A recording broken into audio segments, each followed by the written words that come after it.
মুখ্যমন্ত্ৰী ঘৈণীয়েক ভূমিহীন নেকি নে জয়ন্ত মানে মল্ল বৰুৱাৰ ঘৈণীয়েক ভূমিহীন এফালে তেওঁলোকৰ পত্নীয়ে মুখ্যমন্ত্ৰীৰ পত্নীয়ে খুৰাহুৰে মাটি এনেকৈ তেওঁলোকে মানে দখল কৰিছে বা কিনিছে তেওঁলোকৰ লগত থকা মন্ত্ৰীৰ পত্নীয়ে নামে বেনামে মাটিও তেওঁলোকে গিলিছে গ্ৰহণ কৰিছে বা কিনিছে সম্পত্তি বিভিন্ন ধৰণে তেওঁলোকে ঘটিছে কিন্তু আমাৰ যিসকল মানুহে ভূমিহীন হৈ আছে বা থলগিৰি খিলঞ্জীয়া ভূমিপুত্ৰ মানুহ যিসকলে মাটি তেওঁলোকে দখল কৰি আছে মুখ্যমন্ত্ৰীয়ে যোৱা নিৰ্বাচনৰ আগত কি কৈছিলে পিজিআৰ আৰু ভিজিআৰ যিসকল খিলঞ্জীয়া মানুহ আছে তেওঁলোকক নিৰ্বাচন যোৱাৰ পাছতে ভূমিৰ পট্টা দিব এতিয়া দিলে নেকি নিদি উচ্ছেদ কৰিছে ৰামদেৱক দিব পাৰে আম্বানী আদানীক দিব পাৰে জনজাতীয় মানুহৰ মাটি কাঢ়ি ল'ব পাৰে আৰু খিলঞ্জীয়া মানুহে যদি ক'ৰবাত বসবাস কৰে সেই মানুহক তেওঁলোকে ৰাতিৰ ভিতৰতে উচ্ছেদ কৰে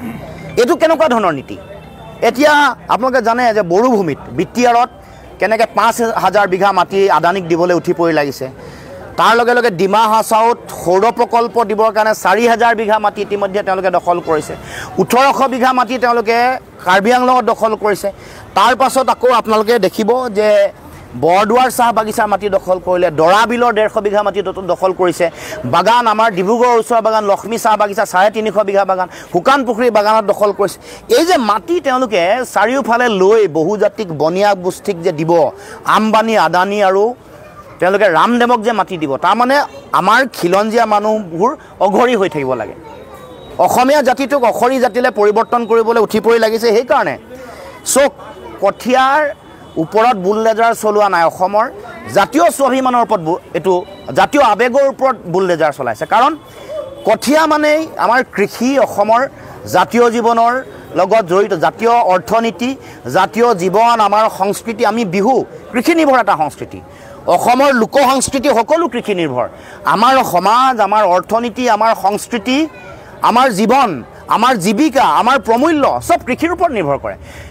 তাৰমানে লহপহকৈ বাঢ়ি অহা যদি কঠীয়াতলিত তেওঁলোকে এনেকৈ বুলডেজাৰ চলাইছে জানি ল'ব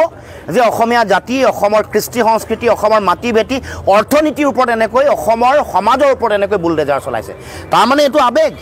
সেইকাৰণে আমি গ্ৰহণ কৰা নাই কোনো কাৰণতে গ্ৰহণীয় নহয় এই একেবাৰে লহপহকৈ বাঢ়ি অহা কঠীয়াতলি এখনৰ এদিন সময় দিব নোৱাৰে মানে কাজি নেমুৰ বাগান এখন ৰাতিৰ ভিতৰত নেমু ছিঙিব নিদিয়াকৈ তাৰ ওপৰত বুলডেজাৰ চলাই দিছে এইটোৱে মাইণ্ডছেটটো অসম চৰকাৰৰ অসমৰ মুখ্যমন্ত্ৰী হিমন্ত বিশ্ব শৰ্মাৰ যিটো মানসিকতা সেই মানসিকতা প্ৰতিফলিত কৰিছে গতিকে ইয়াৰ কেৱল মাত্ৰ মানে গৰিহণা নিন্দাৰ ভাষা নাই এই কথাই মুখ্যমন্ত্ৰীয়ে তেওঁৰ মানসিকতা জাহিৰ কৰিছে আমি কৈছোঁ যে অসমৰ খিলঞ্জীয়া মানুহৰ অধিকাৰ সুৰক্ষিত হ'বই লাগিব মামাৰ মাটি ভেটি ককা আজু ককাই দি থৈ যোৱা মাটি ভেটি আমাৰ হ'ব লাগিব ইয়াত কোনো তেওঁলোকে আম্বানী আদানী ৰামদেৱক দিবলৈ ষড়যন্ত্ৰ কৰিব নিজে শ বিঘা মাটি দখল কৰিব